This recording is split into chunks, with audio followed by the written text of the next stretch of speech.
नमस्कार, सभी को प्रणाम। नमस्कार, सभी को प्रणाम।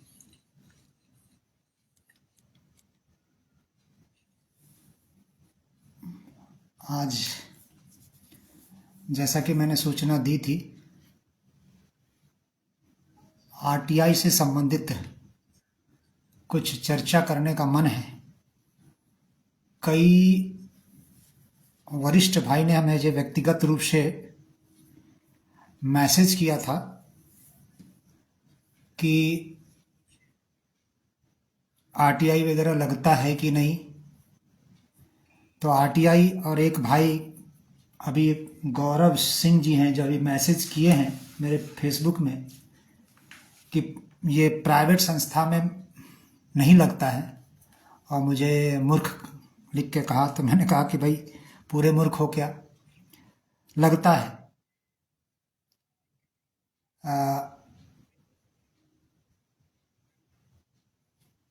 आरटीआई के अंतर्गत देव संस्कृति विश्वविद्यालय तो पक्का आता है, क्योंकि एक नियम है यूजीसी का, यूनिवर्सिटी ग्रांट कमीशन का, कि जो भी यूनिवर्सिटी बनता है या यूनिवर्सिटी संचालित होता है वहाँ एक आरटीआई अधिकारी बनाया जाता है। वो कोई भी बनाए, उस संस्था के कोई भी हो, कोई बन सकता है। तो आरटीआई अधिकारी के रूप में एक सूचना अधिकारी होते हैं, सूचना अधिकारी से ऊपर प्रथम अपीली अधिकारी होते हैं। तो देव संस्कृति विश्वविद्यालय शांति कुंज हरिद्वार का जो है वो आरटीआई के अंतर्गत आता है, जो कि एक यूनिवर्सिटी है, चाहे प्राइवेट हो चाहे सरकारी हो। ये सब जगह का नियम है, चाहे वो खुद का ही क्यों ना हो। और रही बात, ये जनता का पैसा है, इसमें लगता है, व्यक्तिगत तो कुछ है नहीं इनके पास। तो और यूनिवर्सिटी है, तो यूनिवर्सिटी में आरटीआई नियम लागू होते हैं पूरी तरह से। हर चीज का हिसाब किताब लिया जा सकता है। इसलिए मैं आज के लाइव सेशन में पूरी बात रखने जा रहा हूं। जो भी परिजन उत्सुक हो हर चीज को जानने के लिए, उनको जानकारी लेना चाहिए। मैंने बहुत पहले भी बहुत कुछ इस तरह का लिखा हूं, लगभग 4-5 साल से कर रहा हूं, इसमें कोई दिक्कत नहीं। हर चीज का आप जानकारी ले सकते हैं। संस्था है क्या, वेद माता गायत्री ट्रस्ट का भी बहुत सब कुछ जानकारी आप ले सकते हैं। मैंने जो मुख्य रूप से लिखा है उसको फेसबुक में डाल भी दिया है। शायद आप लोगों ने, बहुत लोगों ने पढ़ लिया है, या न पढ़ लिया तो पढ़ लीजिएगा। 2 बिंदु है, 2-3 बिंदु पर मैंने फोकस किया है, उससे बहुत कुछ जानने का मन है।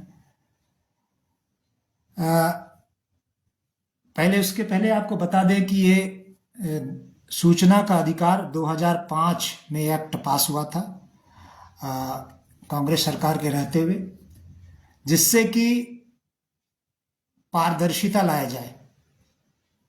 हर विभाग की जानकारी, हर अधिकारी की जानकारी हर व्यक्ति को है, क्योंकि कॉन्स्टिट्यूशनल राइट हम लोगों को मिला हुआ है, संवैधानिक अधिकार है कि right to equality, right to freedom, समानता का अधिकार, स्वतंत्रता का अधिकार, आदि आदि, शिक्षा का अधिकार। तो ये हम सबको राइट मिला हुआ है। तो हम सबको, कोई भी यदि हमारा प्रशासनिक अधिकारी है जो कुछ कर रहा है, रोड बना रहा है तो क्या, या यूनिवर्सिटी बना रहा है तो क्या, रेल से संबंधित भी कुछ हो, जो भी सरकारी कार्य में तो एकदम लगता ही है, और प्राइवेट इंस्टीट्यूशन में भी लगता है, जहां पर यूनिवर्सिटी हो तो है ही। तो इसलिए पारदर्शिता लाने के लिए ये नियम बने हैं आरटीआई के। सूचना का अधिकार अधिनियम 2005 के अंतर्गत हम कहीं से भी जानकारी ले सकते हैं। प्रधानमंत्री की भी जानकारी ले सकते हैं, गृह मंत्री की भी जानकारी ले सकते हैं, राष्ट्रपति तक का जानकारी ले सकते हैं। समाचार में सब कुछ आता रहता है। तो चूंकि मैं कई बार जानकारी लिया हूं, एक गौरव भाई ने कहा कि नहीं मिलता है, मैंने कहा मिलता है, तो मैं इसका सारा जानकारी आपको सबके सामने रख रहा हूँ। तो पहले भी मैंने आरटीआई लगाई है, तो आप देख लीजिए किसी का जो शंका है कि ये प्राइवेट है और नहीं मिलता है, तो मेरे पास बहुत फाइल भरा पड़ा है। तो ये देखिए देव संस्कृति विश्वविद्यालय लिखा हुआ है, ठीक है, और अंतोगत्वा ये चिन्मय का साइन है, ये प्रथम अपीली अधिकारी है चिन्मय का साइन है। उसने जवाब दिया, जवाब सच दिया या गलत दिया वो अलग विषय है, उसके बाद की भी प्रक्रिया है। ये लिफाफा है देव संस्कृति विश्वविद्यालय का जो मेरे नाम से आया हुआ है, ठीक है ना। तो ये उनका, ये मेरा अधिकार है उनसे मांगने का, और उनको कानूनन बाध्य हैं इस सूचना को देने के लिए। हाँ, ये बात सत्य है कि सूचना को देने में ये लोग आनाकानी करते हैं, पहले घुमाते हैं, ठीक है ना, वो घुमाएंगे, मुझे पता है। जैसे अखिलेश पांडे जी ने कहा कि मेरे पास ये जानकारी नहीं है, आदि आदि मजाक के लहजे में कहा। तो हम इस बार बहुत गंभीरता से ये आरटीआई को लगाया हूं, और मुझे आशा है इसके परिणाम सबके सामने आएंगे, और भी कई परिणाम आएंगे। तो मैंने इसमें क्या लिखा है, क्यों लिखा है, इसके बहुत सारे कारण हैं। उसको कारण को मैं आज आपके सामने रख रहा हूं कि मैं देव संस्कृति विश्वविद्यालय का एक दीक्षांत समारोह अभी 19 जनवरी 2026 को, 10 ही दिन हुआ है लगभग, संपन्न हुआ, जिसमें अवधेशानंद जी मुख्य अतिथि के रूप में थे, और भी फॉरेनर कुछ थे। नियमतः किसी भी यूनिवर्सिटी में उसके कुलाधिपति परमिशन देते हैं डिग्री वितरण करने का, कार्यक्रम को स्टार्ट करने का। कुलाधिपति का एक नियम होता है, प्रोटोकॉल होता है, चाहे प्रेसिडेंट भी कोई आया हो, क्योंकि मैं देखा हूं इस सब चीज को। दूसरे दीक्षांत समारोह, तीसरे दीक्षांत समारोह समय तो हम तो थे ही। दूसरे दीक्षांत समारोह का एकदम अच्छी तरह से याद है कि अब्दुल कलाम जी आए थे। 2006 9 दिसंबर की बात है। क्योंकि मेरी पत्नी को ही डिग्री मिलना था, पहला डिग्री मिलना था पीएचडी का, तो मैं वहां पर बहुत आगे बैठा हुआ था। तो अब अब्दुल कलाम जी प्रेसिडेंट के रूप में वहां आए थे, मगर उस कार्यक्रम की सहमति, एक जो नियम है, प्रोटोकॉल है, वो कौन दिया? कुलाधिपति डॉक्टर प्रणब पंड्या। कुलाधिपति शुरू से है और अभी भी है। तो ये नियम है, राष्ट्रपति बगल में है, अतिथि के रूप में आए हैं, उनको बुलाया गया है, फिर भी ये नियम है। तो कुलाधिपति ने नियम दिया था। आप देख लेंगे, यूट्यूब में जाके देख लेंगे, सारा कुछ है इसमें। सेकेंड दीक्षांत समारोह कन्वोकेशन आप डालेंगे देव संस्कृति विश्वविद्यालय का, तो सब कुछ आ जाएगा, पूरा का पूरा आ जाएगा। तो इसलिए ये नियम है कि कुलाधिपति को मंच पर होना चाहिए, एक कुलपति को होना चाहिए। देव संस्कृति विश्वविद्यालय का कुलाधिपति कौन है? चांसलर डॉक्टर प्रणब पंड्या है। चांसलर को वहां होना चाहिए था। तो नहीं है तो क्या कारण है नहीं है, ये तो जानने का अधिकार हम सबको है। किन कारणों से नहीं आया, ये तो प्रोटोकॉल है यूनिवर्सिटी का। दूसरा, कुलपति को होना चाहिए, वाइस चांसलर को होना चाहिए वहां। कुलपति कौन है? मैंने पहला प्रश्न यही किया है कि 19 जनवरी 2026 को देव संस्कृति विश्वविद्यालय के दीक्षांत समारोह में डिग्री वितरण करने हेतु मंच पर देव संस्कृति विश्वविद्यालय के कुलाधिपति, कुलपति एवं कुल सचिव के मंच पर ना होने के कारण उपलब्ध कराने की कृपा करें। क्योंकि ये तीन व्यक्ति बहुत महत्वपूर्ण हैं यूनिवर्सिटी के, किसी भी यूनिवर्सिटी के लिए।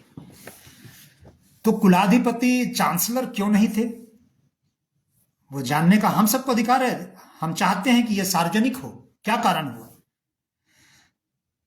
दूसरा, कुलपति कौन है? आप सबको मालूम होना चाहिए, गायत्री परिवार के परिजन हो चाहे ना हो। तो कुलपति देव संस्कृति विश्वविद्यालय जो गायत्री परिवार का ही एक संस्था है, एक यूनिवर्सिटी है, कुलपति हैं शरद पारधी जी, जो आर्किटेक्ट इंजीनियर रहे हैं। हम लोग उनको लगभग 30-35 वर्षों से देख रहे हैं। देव संस्कृति विश्वविद्यालय का जब जमीन भी नहीं लिया गया था, तो तब से वो आते रहे, और शांति कुंज में जो भी समझ लीजिए गुरु जी के जमाने से ही जो भी कंस्ट्रक्शन का काम है, आर्किटेक्ट इंजीनियर होने के नाते उनके सजेशन से, उनके डायग्राम मैपिंग के द्वारा ही सब कुछ होता रहा है। तो देव संस्कृति विश्वविद्यालय बनाने में, ईंट लगाने में, पूरा सब कुछ डिजाइन में शरद पारधी जी का बड़ा महत्वपूर्ण रोल है। और शरद पारधी जी ने इतना सहयोग किया है, सांभवी मिश्रा से लेकर सब कुछ, कि वो आश्चर्यजनक है।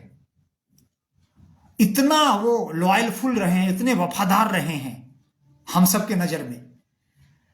तो उस वफादार साथी को मंच पर क्यों नहीं लाया गया? क्या बीमार थे? क्या तो कारण हमें चाहिए ना भाई, कारण हमें चाहिए। इसलिए आरटीआई के तहत हमने मांगा है। पहला प्रश्न। तो शरद पारधी जी का ना होना अपने आप में बहुत विचित्र बात है, क्योंकि केवल मंच पर कौन था? डॉक्टर चिन्मय पंड्या। चिन्मय पंड्या केवल प्रो वीसी हैं। यूजीसी से जो भी पत्र वगैरह, पत्र व्यवहार का जो क्रम चलता है वो प्रो वीसी का चलता है, प्रो वीसी का नहीं चलता है। प्रो वीसी तो ये है डॉक्टर चिन्मय, मगर वीसी तो हैं वो, उनके साइन से पत्र वगैरह का व्यवहार होता है। ये सिस्टम है, नियम है। उसके बाद कुल सचिव, उसके बाद आता है कुल सचिव का रजिस्ट्रार। रजिस्ट्रार में है बलदाव देवांगन जी, बहुत पुराने कार्यकर्ता, बहुत पुराने कार्यकर्ता। वो भी मंच पर नहीं थे। क्या तीनों के तीनों बीमार थे? ये बहुत बड़ा प्रश्न है, छोटा मोटा प्रश्न नहीं है। तो हम जानना चाहेंगे, हम इसलिए लगा रहे हैं कि आप दुनिया को बताइए आप, क्योंकि पारदर्शिता पर मंच पर से बोलना, लक्ष्यदार भाषण देना, ट्रांसपेरेंसी पर बहुत सहज है। तो आप कितना ट्रांसपेरेंट हैं ये बताना पड़ेगा।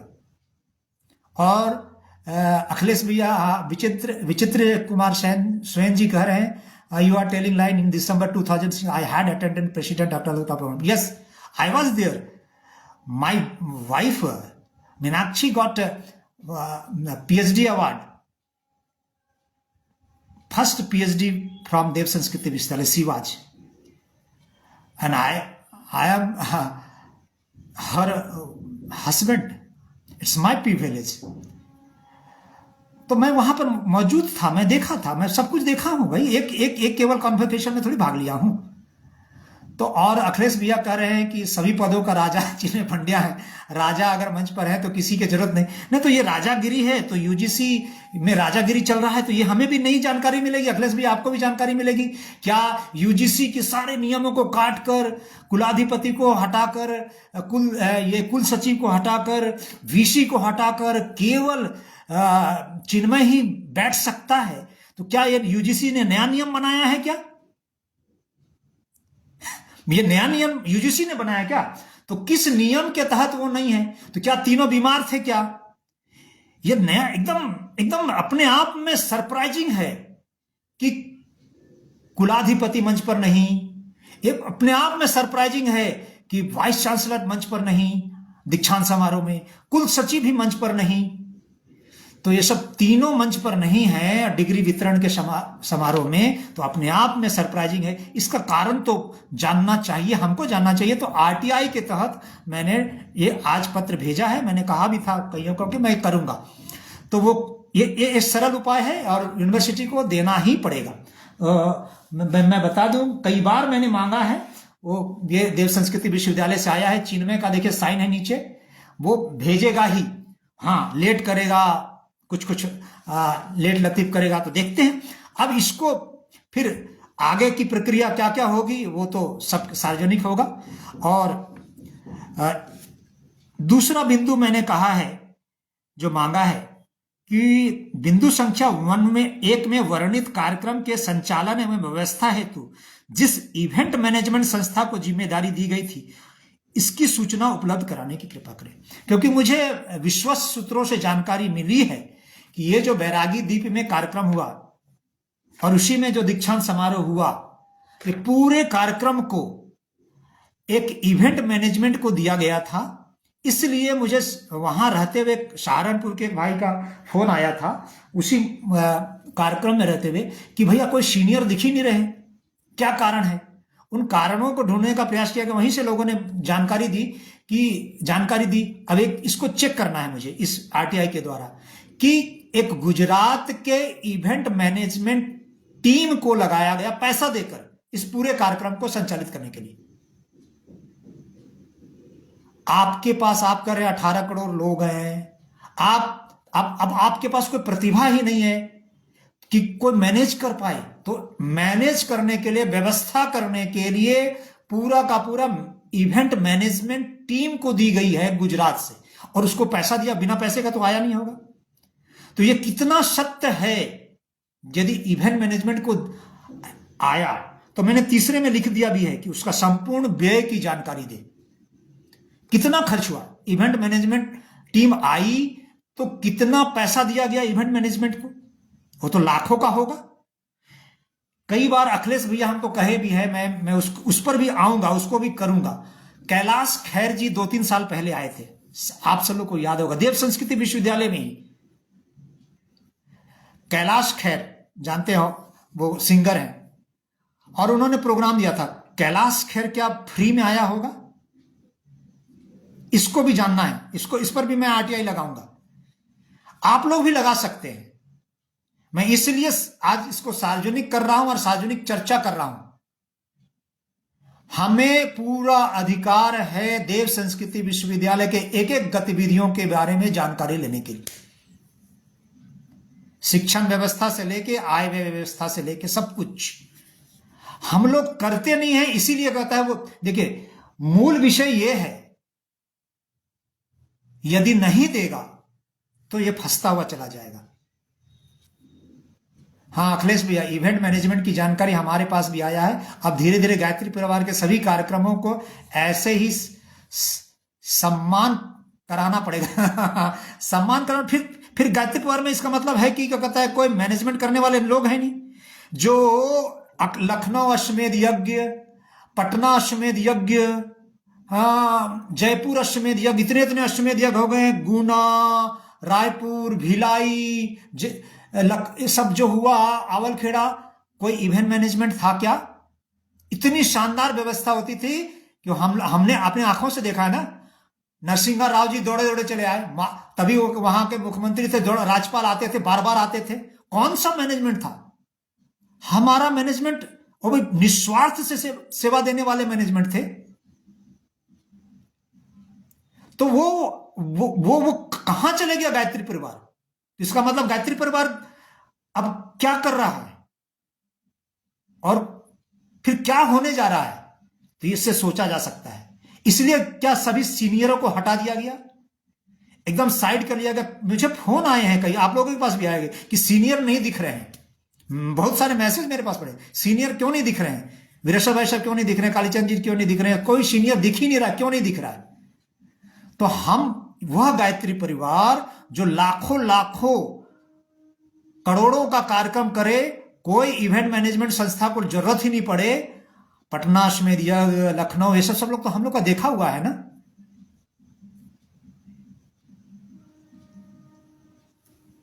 क्या बोल रहे हैं? अखिलेश जी कह रहे हैं भैया गलती हो गई, लिखने में संपन्न करना होगा। मतलब संपन्न समारोह में डिग्री वितरण करने हेतु तो मंच पर, कहां पर संपन्न करना होगा भैया? अखिलेश भैया कहां पर? तीसरे बिंदु में क्या आप बताइएगा तो। बिंदु संज्ञा वर्णित दीक्षांत समारोह तो किए गए संपूर्ण व्यय, हमने संपूर्ण व्यय की जानकारी उपलब्ध कराने की कहा है। यदि कहां बताइएगा, ठीक है। तो हमें जानकारी लेनी है, जानकारी, और मैं इसलिए आज सार्वजनिक किया हूं। गायत्री परिवार में गुजराती लॉबी काम करेगा। अब गुजरात से आए हो, अब अभी गुजरात के इवेंट मैनेजमेंट को बुलाए हैं, ऐसी जानकारी हमें मिली है, तो अब क्यों बुलाए हैं? तो पूरा डिटेल तो जानकारी समाज के सामने आना चाहिए ना भाई। इवेंट मैनेजमेंट वाले आए हैं तो पैसा लिए होंगे ना, बिना पैसे का तो नहीं कर सकते हैं। माता जी के अखंड ज्योति शताब्दी नहीं बल्कि परिवारवाद स्थापना कार का भव्य कार्यक्रम था, इसमें कोई दो मत ही नहीं, क्लियर कट हो गया। एक भाई ने सुशील भैया के, अखिलेश भैया आप देखिएगा आज सुशील भैया के पोस्ट पर एक भाई ने बहुत अच्छा कमेंट किया है, बहुत शानदार कमेंट, एक लाइन में सब कुछ कर दिया। क्या कमेंट किया? ये जो वैरागी द्वीप में कार्यक्रम हुआ वो बीजेपी का कार्यक्रम था या गायत्री परिवार का कार्यक्रम था? बस एक लाइन में सब कुछ कह दिया उसने। हम नहीं कर रहे, अखिलेश भैया नहीं कर रहे, और कोई नहीं कर रहा। क्या कर दिया उस भाई ने, देखिएगा। आज मैंने उसका नोट नहीं किया है, मैंने उसको लाइक किया है। सटीक विश्लेषण है एक लाइन में कि यह कार्यक्रम बीजेपी का था क्या या गायत्री परिवार का था। गायत्री परिवार का तो दिख ही नहीं रहा था। एक आप जो बोलते परिवारवाद, एक तो प्रणब पंड्या परिवार का, मां बेटा बहू और बीजेपी, बस इससे ज्यादा कुछ तो था ही नहीं। और गायत्री परिवार के पुराने परिजन तो सबको लगता मर गए, सब कोई जिंदे ही नहीं है।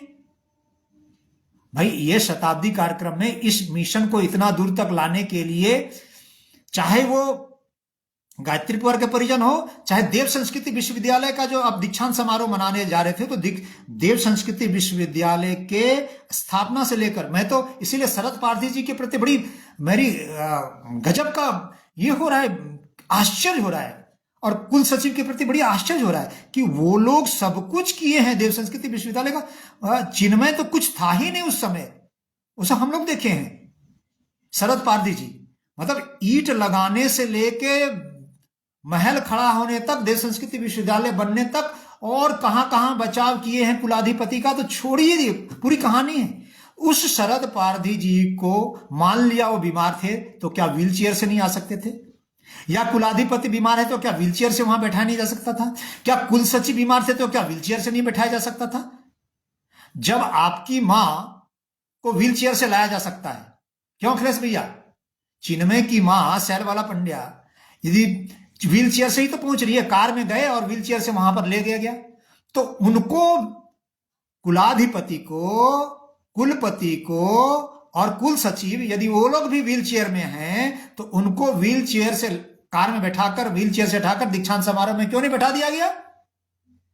क्या यूजीसी इस बात को एक्सेप्ट कर लेगा? तो ये जानने का विषय है। यूजीसी का नियम है कि कुलाधिपति रहते हैं और कुल सचिव रहते हैं, कुलपति रहते हैं। तो जब वो सब नहीं थे तो प्रश्न तो बनता है, और आरटीआई तो यूनिवर्सिटी में है ही।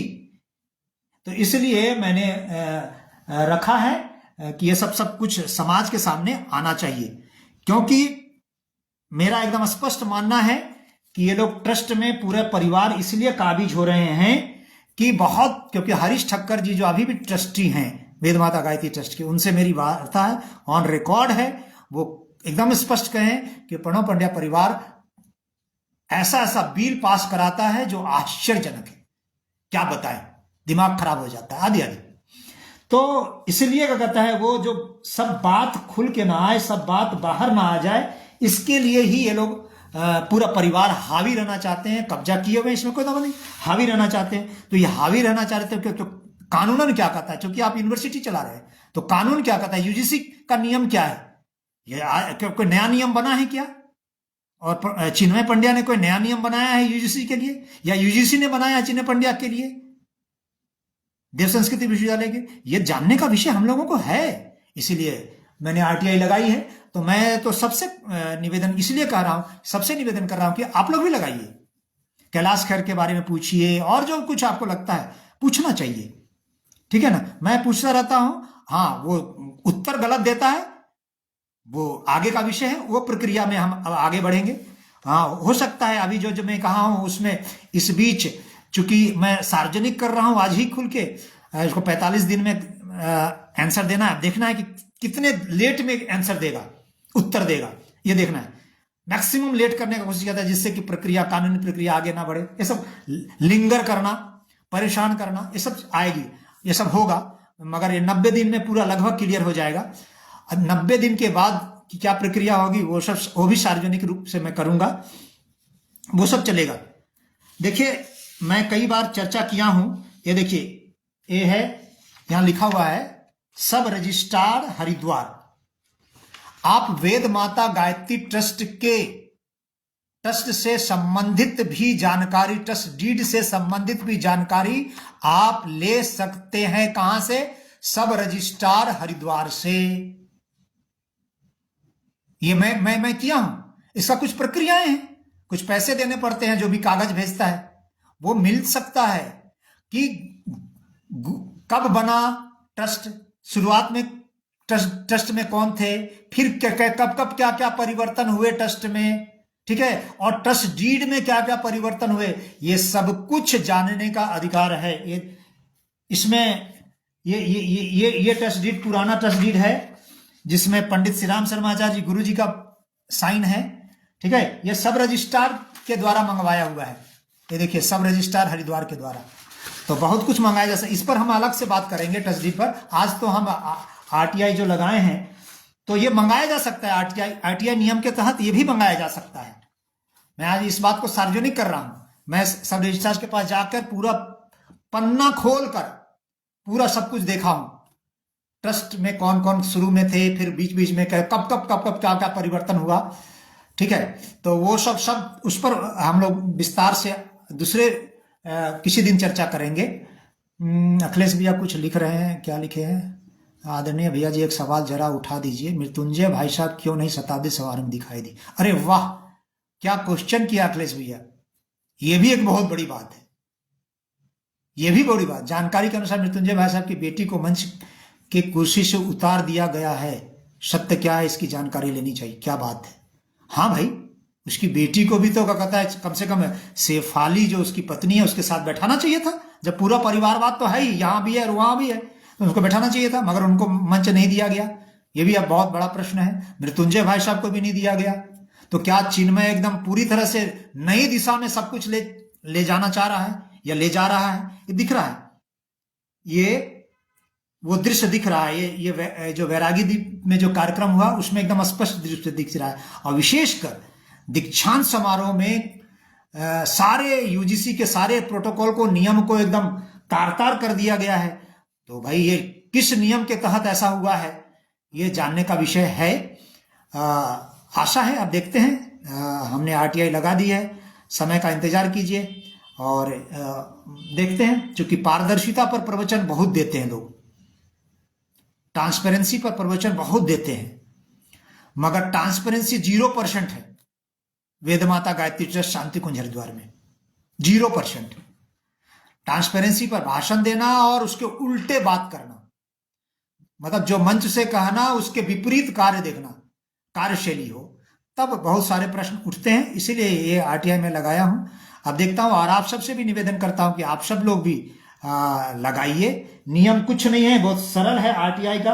ये पन्ने में लिख देना पड़ता है, 10 रुपया का पोस्टल आपको ये पोस्ट ऑफिस से मिल जाएगा। 10 रुपये का पोस्टल ऑर्डर लीजिए, जहां भेज रहे हैं सूचना अधिकारी को, पहले सूचना अधिकारी को दिया जाता है, नए लोगों के लिए जानकारी के लिए, पे टू सूचना अधिकारी आरटीआई ऑफिसर, कहां भेज रहे हैं वो दिया, अपना नाम पता लिखा, और फिर अब उसको काट के 10 रुपये का पोस्टल ऑर्डर बस आप अपने पास रख लेते हैं एक, और उसका जो पोस्टल ऑर्डर का नंबर है वो आपके पास भी रह जाता है, उनके पास भी चला जाता है, वो लिख के इसको भेजना पड़ता है। ये कानूनी दृष्टिकोण से बाध्य हो जाते हैं उसको उत्तर देना एक समय अवधि में, एक सीमा में। ये कानूनी प्रक्रिया के तहत ये है मूल आरटीआई का। तो ये सब तरीका है, ये करना चाहिए। आप सब भी कर सकते हैं, आजकल ईमेल के द्वारा भी होता है, तो वो सब प्रक्रियाएं हैं, वो सब करना चाहिए। और सब कुछ पारदर्शी होना चाहिए। समाज का पैसा है, समाज का लग रहा है, उनकी बपोती नहीं है, एकदम क्लियर कट, न उनकी बपोती थी, न है, न रहेगा। अच्छा, मुन्ना लाल शर्मा जी एक उत्तर दे रहे भाई, ये बड़ा मतलब अखिलेश भैया लगता मुन्ना लाल जी को कहता है रखा गया है, कुछ पैसा वैसा दे के, कुछ लोग को रखते हैं, तो हो सकता है अभी रखा गया। आदरणीय भाई मृत्युंजय शर्मा जी वह स्वयं माता जी का जन्म समारोह गायत्री तपोभूमि में कर रहे थे। अच्छा अच्छा अच्छा, क्या आपको जानकारी नहीं है? क्या आपको निमंत्रण नहीं मिला? जैसे कहाँ, जहां दिल चाहा वहां गया, माता जी के समारोह में पहुंच गया, कोई मथुरा गया तो कोई शांति कुंज बैरागी। अच्छा मुन्ना लाल शर्मा जी, तर्क तथ्य प्रमाण पर कुछ बातचीत किया कीजिए, वो जमाना चला गया। आप जो तर्क दे रहे हैं ना भाई, वैरागी द्वीप का कार्यक्रम विधिवत कहिए तो 14 तारीख से ही चालू हो गया था। अब मथुरा में तो एक दिन का कार्यक्रम था बसंतपुर में, 14 से लेके 20 तक में क्यों नहीं बुला लिया गया?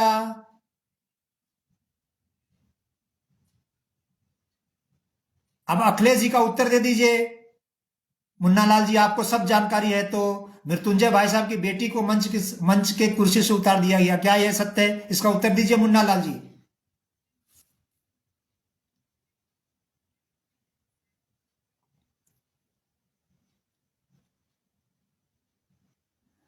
हाँ, अस्मिता सेठ बहन जी बोल रही है कि समय हो गया चिन्मय का। अब समय तो भगवान करे बहुत 100 वर्ष जिए न्यूनतम। और मगर जो स्थिति है, प्रणब पंड्या जो कुलाधिपति हैं, वो तो कुछ लोगों को लेके भी चलते थे, ये तो किसी को नहीं लेके चल रहे हैं।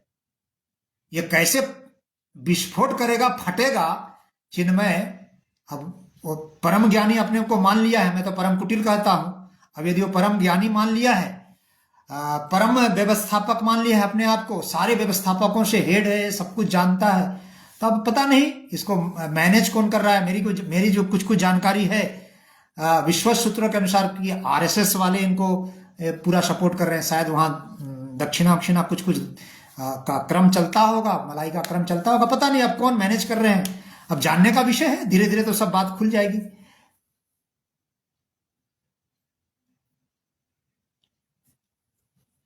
मुन्ना लाल जी उत्तर दे रहे हैं अखिलेश भैया, इनके पास क्या प्रमाण है कि उनको कुर्सी से उतार दिया गया, जरा हम भी जानकारी देखें और विचार करें। तो मुन्ना लाल जी, मेरा प्रश्न केवल इतना है कि उनकी बेटी मृत्युंजय शर्मा जी की बेटी जब आई थी तो उनको मंच पर क्यों नहीं ले गया? कुर्सी से उतारा नहीं, उतारा छोड़ दीजिए,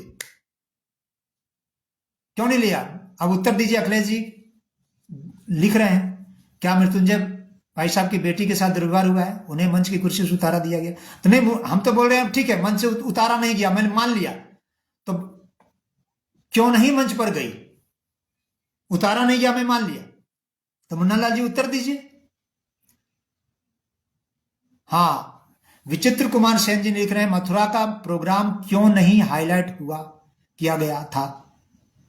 हाईलाइट क्यों करेंगे? हाईलाइट करना ही नहीं है, हाईलाइट करना ही नहीं है। बहुत गजब विचित्र कुमार सेन भाई साहब, ये बहुत बड़ी बड़ी कॉन्स्पिरेसी चल रही है, बहुत बड़ी बड़ी कॉन्स्पिरेसी है, बहुत बड़ा षड्यंत्र चल रहा है वेद माता गायत्री ट्रस्ट में, बहुत सब खुलेगा।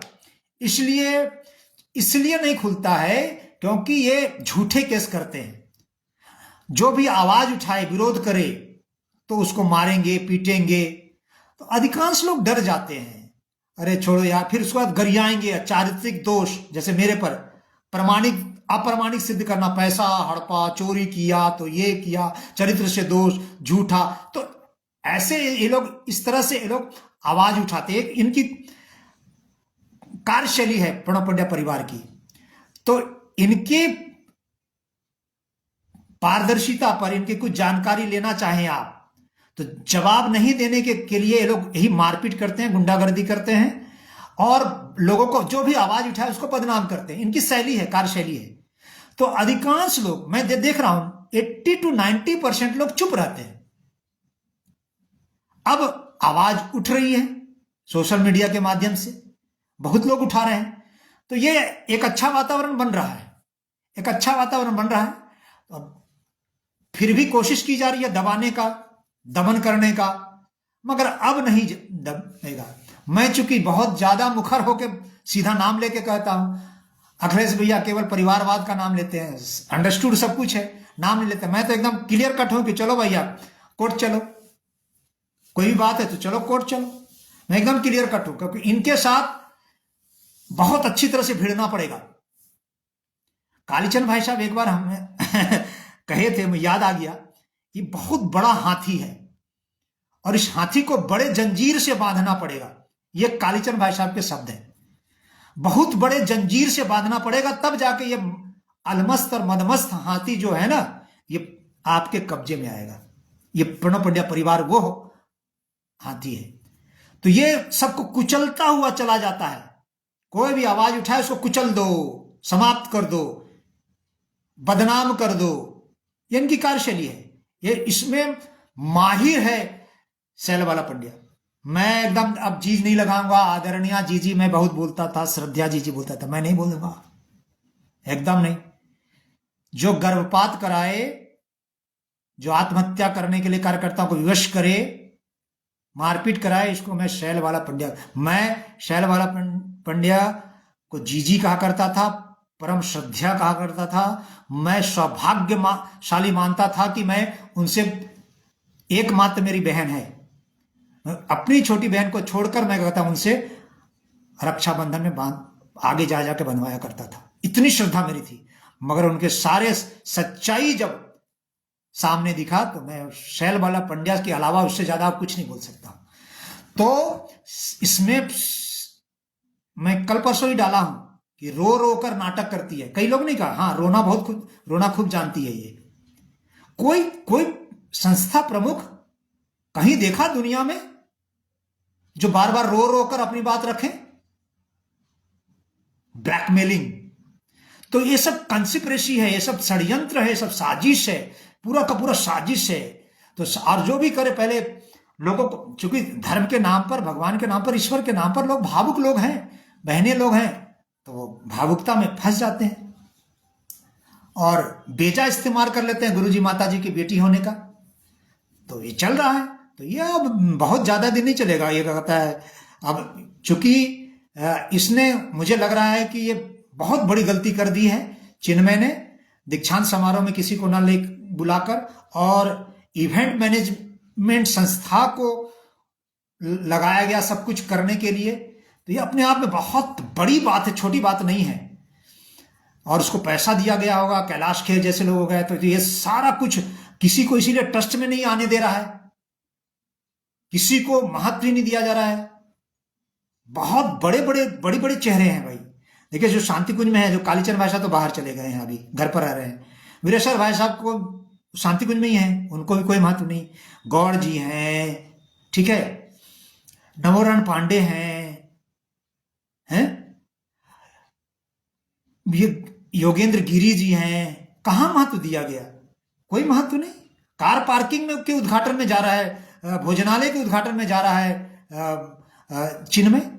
इसका प्रणव पंड्या तो इतना भी नहीं करता था भाई। हम लोग देखे ना, गौरी शंकर भाई साहब, गौड़ जी लोग को महत्व कुछ तो दिया जाता था।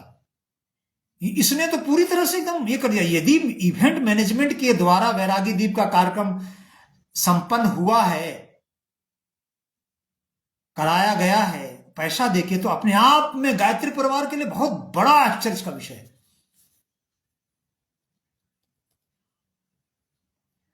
मुन्ना लाल सीतापुर वाले अखिलेश भैया आपका उत्तर दे रहे हैं क्या है? अखिलेश भाई साहब, मृत्युंजय शर्मा की बेटी यदि मंच पर नहीं आई और उन्हें मंच से उतार दिया गया तो वह स्वयं को नहीं आवाज उठाती। अरे भैया, क्यों उठाएगी? मुन्ना लाल जी, थोड़ा सा इतना भी सपोर्ट मत किया कीजिए मुन्ना लाल जी।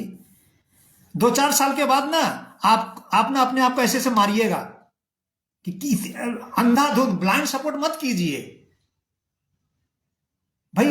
वो क्यों करेंगे? वो लोग वहां पर, उनको भी सत्ता दी होगी, वो आवाज उठाएंगे तो फिर कहता उनके साथ मारपीट हो जाए तो उसकी रिस्क आप लेंगे? हाँ, गुंडागर्दी हो जाए तो क्या भरोसा है लोगों का? उसको आप दाब सकेगा? क्या कह के कहता उठा दिया गया, क्या कह के कहते कुर्सी से हटा दिया गया, क्या कह के भगा दिया गया। वो आपको पता है, जब ओम प्रकाश शर्मा जी को, जब गुरुजी की प्रथम पत्नी का बेटा सुपुत्र को कहा दिया जाए कि भाई इसको निकालो, विदा करो, क्या क्या कहा जाता होगा? ये सब मत कीजिए, उतना ब्लाइंड सपोर्ट मत क्या कीजिए मुन्ना लाल जी। थोड़ा सा ब्लाइंड हो जा रहे हैं, एकदम अंधा सपोर्ट मत कीजिए। कानूनी दृष्टिकोण से हर चीज को तर्क तथ्य प्रमाण के आधार पर बातचीत क्या कीजिए। थोड़ा सा आपके लिए मेरी संवेदना है, आप आ जाते हो, आपको कोई कहीं से उठा रहा होगा, या हो सकता है कि आपके आईडी के द्वारा कोई रामकृष्ण यादव या राजकुमार वैष्णव, जो प्रणव पंड्या और चिन्मय पंड्या का बहुत नजदीक है, हो सकता है गोपाल शर्मा वही हैंडल कर रहा हो। क्योंकि जैसा लिख रहे हैं आप, मुझे नहीं लगता मुन्ना लाल जी आप लिख रहे हो इस तरह से, क्योंकि आपके फेसबुक आईडी का इस्तेमाल कहीं से हो रहा है, ऐसा मुझे लगता है, प्रतीत होता है। और बहुत सारे फर्जी आईडी जैसे हम खुलने लगे हैं, तो बहुत सारे फर्जी आईडी पैदा हो गए हैं। तो ठीक है, ये सब चलता है, ये सब वो प्रमाण है एकदम पूरी तरह से।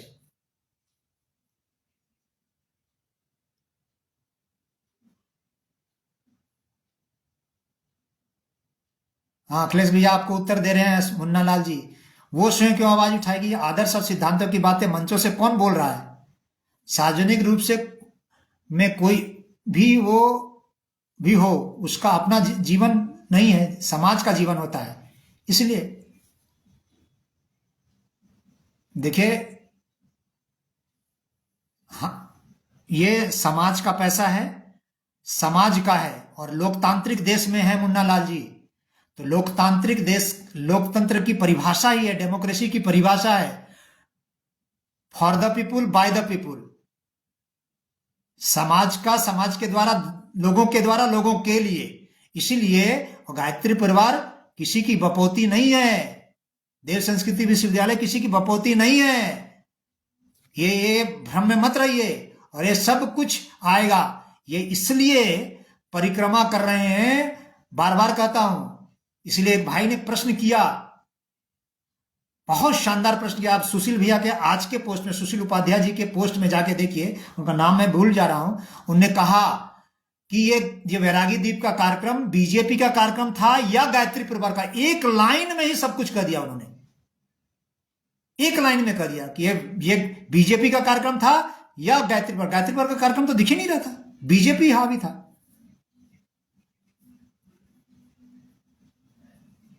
हाँ, मनीष यदुवंशी जी कह रहे हैं, भाई साहब आपसे एक बात बताओ कि इन सब से गुरुदेव का क्या लेना देना है? तो मनीष यदुवंशी जी भाई साहब, आपको आपकी बात का सम्मान करते हुए ये कहिए कि गुरुदेव का भी कुछ बचा है क्या? गुरुदेव का 100 सूत्री कार्यक्रम था। 100 सूत्री कार्यक्रम को सप्त आंदोलन में बनाया गया 2000 में विभूति ज्ञान यज्ञ करके। सप्त आंदोलन है क्या? युग निर्माण योजना है क्या? जब नहीं है गुरुदेव का कुछ, तो प्रश्न हम लोग क्यों नहीं उठाएंगे? क्यों नहीं उठाएंगे? क्या हमको अधिकार नहीं है? अब उत्तर दीजिए मनीष यदुवंशी जी, हमको प्रश्न करना पड़ेगा, ठीक है ना, चाहे वो कोई हो।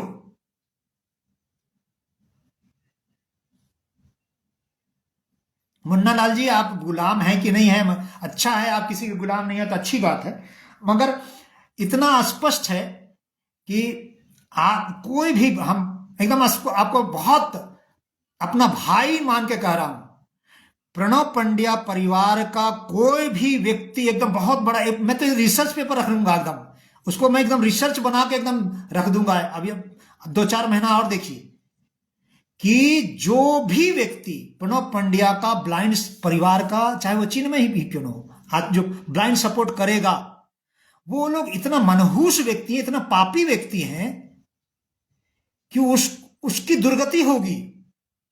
चाहे वो कुछ स्वार्थ में कर रहा हो, चाहे लोभ में कर रहा हो, सत्ता के लोभ में, पैसे के लोभ में, चाहे महत्वाकांक्षा में कर रहा हो, वो हराश होगा।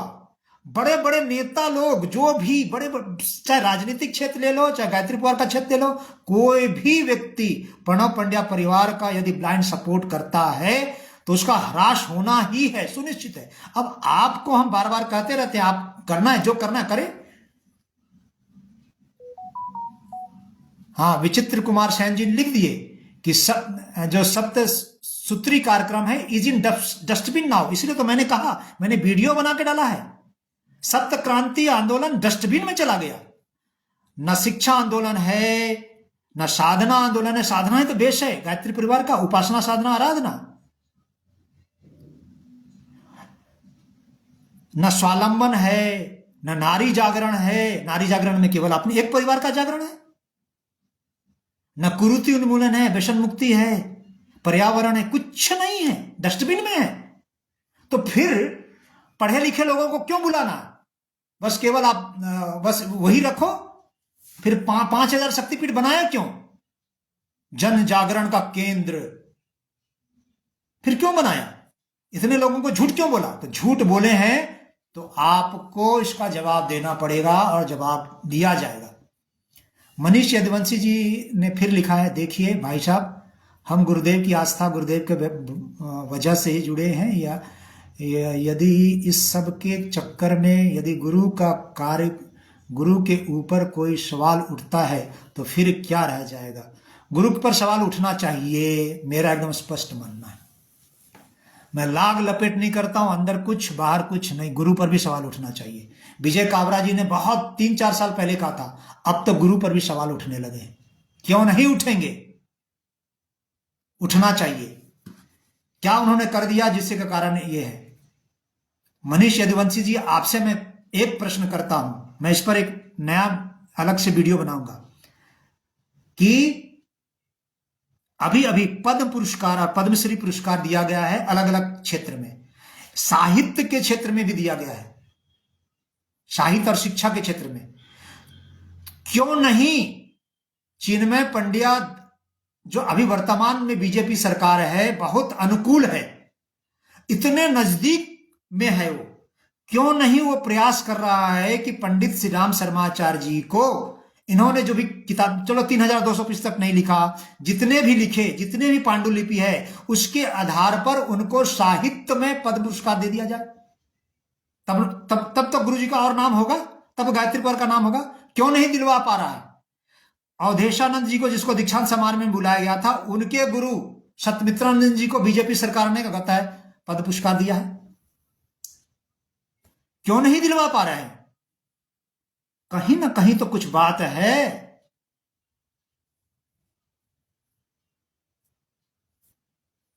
सुरेश सैनी जी लिखते हैं, मुझे बहुत मैसेज भी किया है उन्होंने व्हाट्सएप में भी, और उन्होंने लिखा है कि प्रायः सभी शक्तिपीठ, प्रज्ञापीठ पर एक प्रणव पंड्या बैठा हुआ है, एकदम वो गुंडागर्दी, वो कि भाई हम छोड़ेंगे नहीं और किसी को आगे बढ़ने देंगे ही नहीं। सैनी जी लिखते रहते हैं, मध्य प्रदेश से हैं, अच्छे वरिष्ठ परिजन हैं, तो ये है। और कई सैनी जी भाई साहब, मैं अभी इनके कई बार गया, 3 बार गया हूं घर, अपने जो हमारे बाबूजी, छत्तीसगढ़ वाले बाबूजी के घर, हरिशंकर सिद्धार्थ जी के घर, कई बार 3 बार गया हूं और वहां पूरा घूमा हूं। वहीं पर एक शक्तिपीठ है बाग बहार, उनके गांव में ही, अच्छा शक्तिपीठ है, करोड़ों का शक्तिपीठ है। जब जब गया हूं तो ताला लगा रहता है, ताला लगा रहता है, और पता चला कि केवल एक व्यक्ति कभी जाता है, आरती करके आ जाता है सुबह या शाम। तो ऐसे अनेकों शक्तिपीठ है। तो इसके लिए कौन जिम्मेदार है?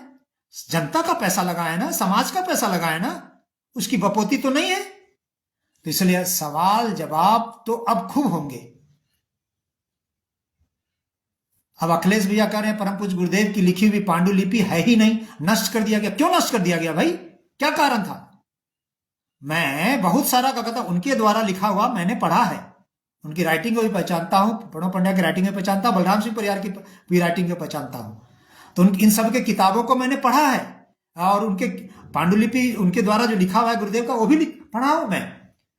तो जितने भी हैं उसके आधार पर साहित्य के क्षेत्र में उनको सरकार के द्वारा पुरस्कृत किया जाना चाहिए।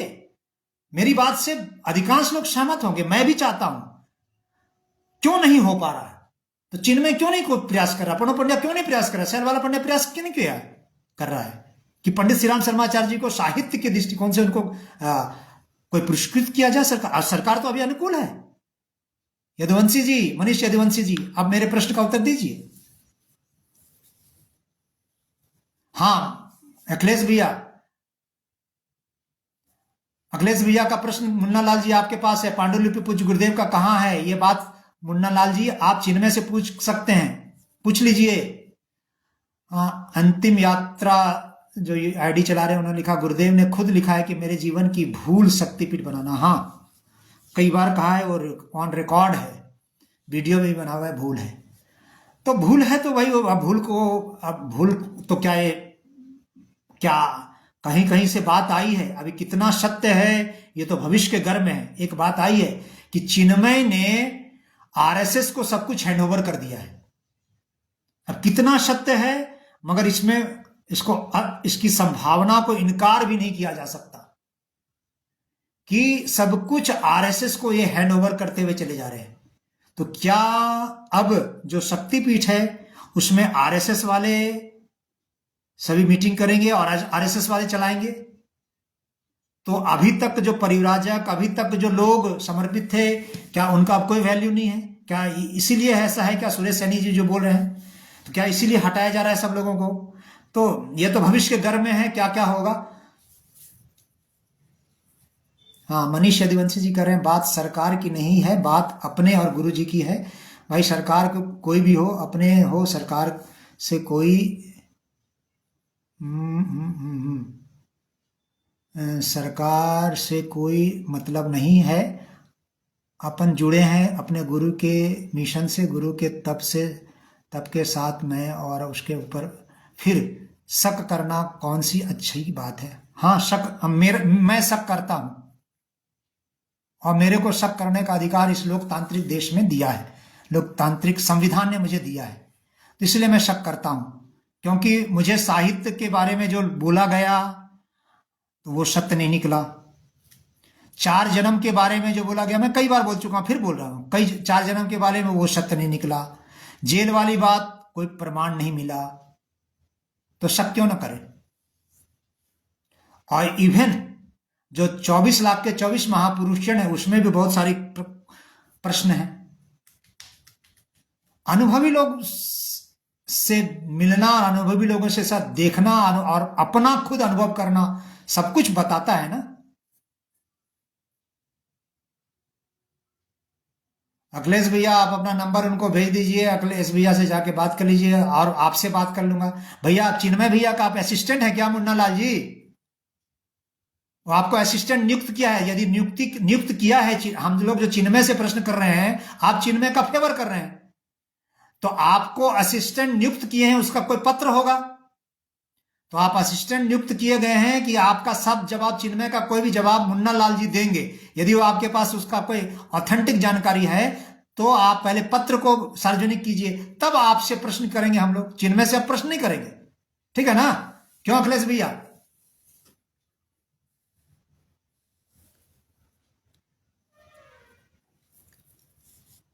आप अपना अपना फ्रेंड कर लीजिए, ठीक है?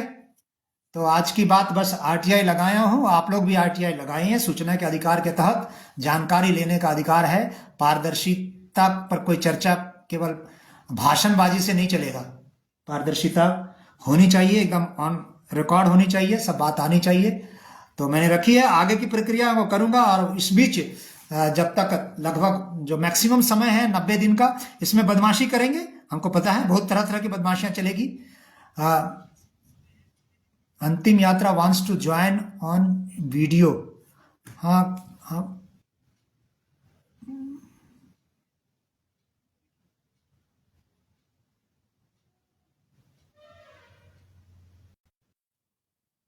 मैं कोशिश कर रहा हूं आपको ज्वाइन करने का। कनेक्शन फेल्ड आ गया है साहब, किन कारणों से कनेक्शन फेल हुआ है? वो कनेक्शन फेल हो गया है आपसे, कोशिश किया हूं। हाँ, मुन्ना लाल जी, आप यदि आप प्रतिनिधि हैं चिन्मय के, तो प्रतिनिधि होने का एक पत्र दीजिए कि आपको चिन्मय पंड्या ने आपको प्रतिनिधि बनाया। जो हम लोग प्रश्न कर रहे हैं उसके बीच बचाव कर रहे हैं। यदि आप फेवर कर रहे हैं, तो आप यदि प्रतिनिधि हैं, सब जवाब आपके पास है, तो चिन्मय पंड्या ने आपको प्रतिनिधि नियुक्त किया है। तो नियुक्त करने वाला पत्र आप सार्वजनिक कीजिए, तो हम लोग आप चिन्मय पंड्या से किसी से प्रश्न नहीं करेंगे, केवल आपसे करेंगे।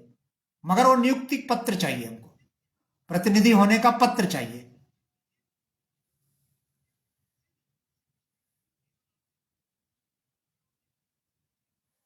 सुरेश सैनी जी ने, खामोश मिजाजी तुम्हें जीने नहीं देगी, इस दौर में जीना है तो कोहराम मचा दो। कोहराम मचाना उचाना कुछ नहीं, बस हम सुरेश सैनी जी, कोई कोहराम नहीं है, बस धीरे धीरे चल रहे हैं। बस आप सबका सहयोग जितना मिल रहा है, इसके लिए मैं आप सबके प्रति कृतज्ञता व्यक्त करता हूं। और मैं जानता हूं कि कहता है किसी को तो भगत सिंह बनना पड़ता है, क्योंकि ये जो दुनिया है ना, मैं बहुतों से मिला हूं, बहुत सारी चर्चा किया हूं, सब लोग चाहते हैं। मैं इन दिनों चर्चा करने लगा हूं, तो मेरे परिवार के ऊपर भी दबाव बन रहा है।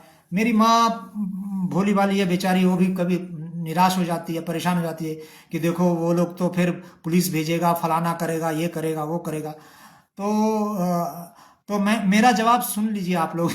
आपने जब सुरेश सैनी जी ने आपने इस तरह की बात कह दी है, तो मैं अपनी माँ को एक बार नहीं अनेक बार कह दिया हूँ कि तुम्हें ऐसा है तो मैं ना, तुम कहोगी तो मैं चुपचाप घर छोड़ दूंगा, घर छोड़ दूंगा, मगर ये काम नहीं छोड़ूंगा जो मैंने काम लिया है।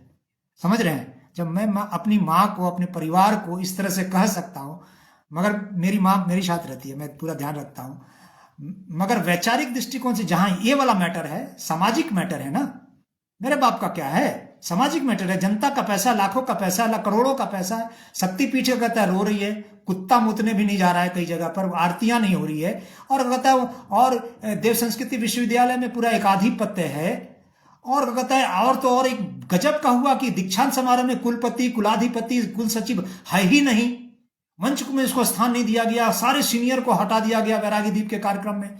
तो किसी ने जो आज एक प्रश्न किया एक लाइन को कि ये किसी भाई ने लिखा कि, फिर मैं रिपीट कर रहा हूं कि ये कार्यक्रम, वैरागी दीप का कार्यक्रम बीजेपी का कार्यक्रम था कि गायत्री पर कार्यक्रम? दिख तो रहा बीजेपी का कार्यक्रम।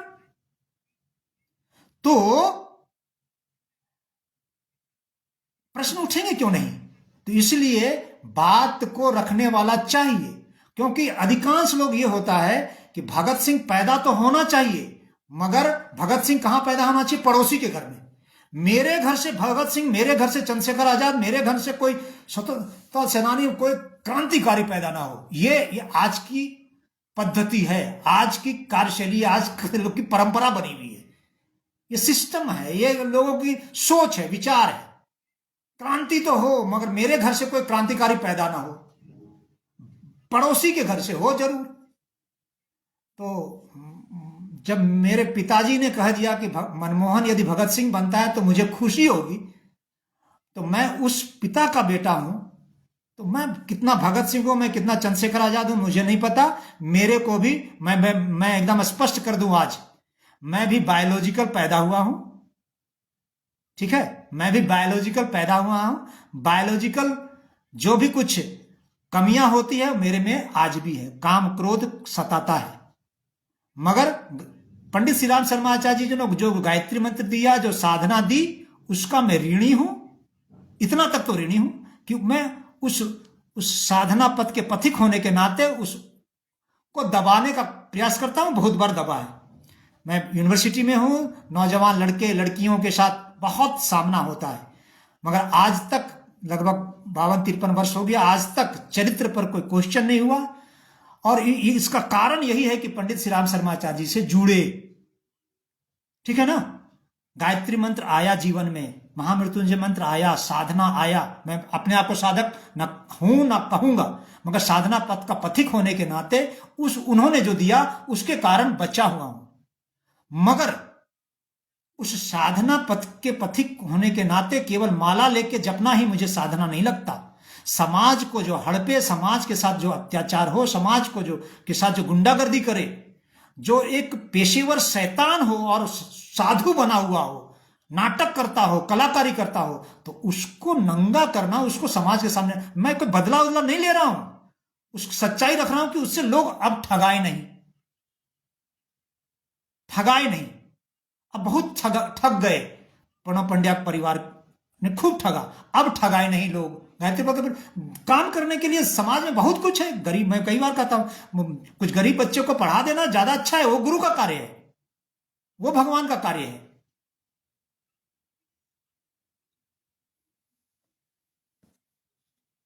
ठीक है, अंतिम यात्रा ने लिखा, मन से, धन से, शरीर से आपके साथ हैं। गायत्री परिवार हमारा घर है, घर गंदा है तो सफाई की जिम्मेदारी भी हमारी होनी चाहिए, एकदम होनी चाहिए। अच्छे लोग बैठे, मारपीट करने वाला, गुंडागर्दी करने वाला, गर्भपात कराने वाला पैर पूजवा रहा है, भगवान बना हुआ है, चेतना अवतारी बना हुआ है, अयाशी करने वाला बना हुआ है, इसको कैसे रहने दिया जाएगा? ठीक है, कब तक बीजेपी का? हमने अभी आपको और बहुत 2-3 दिन में आपको बहुत अच्छा समाचार दूंगा। मैं जो भी पत्र भेज रहा हूं, कहां कहां पहुंच रहा है, उसकी सब दूंगा आपको। मैं रुकने वाला नहीं हूं। और मैं निवेदन आप लोग से भी करता हूं, आप लोग भी आप कुछ करिए, है ना। और गोपनीय पत्र भी भेजिए, आप कहीं कहीं जहां भेज सकते हैं। आप लोग नाम अपना उजागर नहीं करें। मैं तो नाम उजागर करके, चाहे सुप्रीम कोर्ट हो चाहे कहीं पर भी हो, आरटीआई लगता है, एकदम नाम उजागर, पुलिस को भी बोलता हूँ, एसएसपी को बोलता हूँ, नाम उजागर। मैं एकदम नाम उजागर करने में लगता क्या है। मैं एकदम स्पष्ट कहता हूं कि मुझे खोने के लिए कुछ है ही नहीं।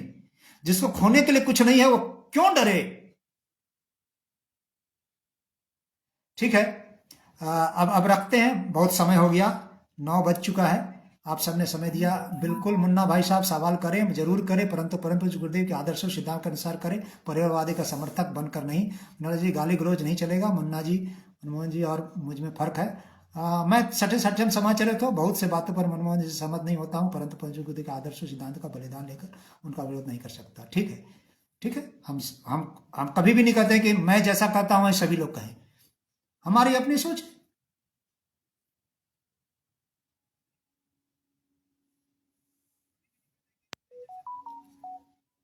ठीक है मुन्ना लाल जी और सब लोग, अखिलेश भैया, विचित्र सेन जी, राज संजय कुमार जी, सब लोग को, जो भी सिंगल बहन जी और जो भी आए, सेठ बहन जी, सब लोगों को बहुत बहुत धन्यवाद। जयेश जोशी जी, सब लोगों को बहुत बहुत धन्यवाद। फिर मौका कभी मिलेगा तो आज आरटीआई वाली बात रखनी थी आप सबके सामने। मैं एक अलग से वीडियो बनाकर इस पर भी रख दूंगा, चूँकि डिटेल में आज चर्चा हो गई आरटीआई के विषय में। तो ये नियम है, कानूनन है, अधिकार है, यह अधिकार का प्रयोग किया जाना चाहिए। मैंने कह दिया है। आप सब लोगों के लिए भी मुझे लगता है कि एक हिम्मत मिलेगा, आप लोग भी करिए और जानकारी सबको लेना चाहिए। ठीक है, आप सबने समय दिया, आप सबको बहुत बहुत धन्यवाद, आभार।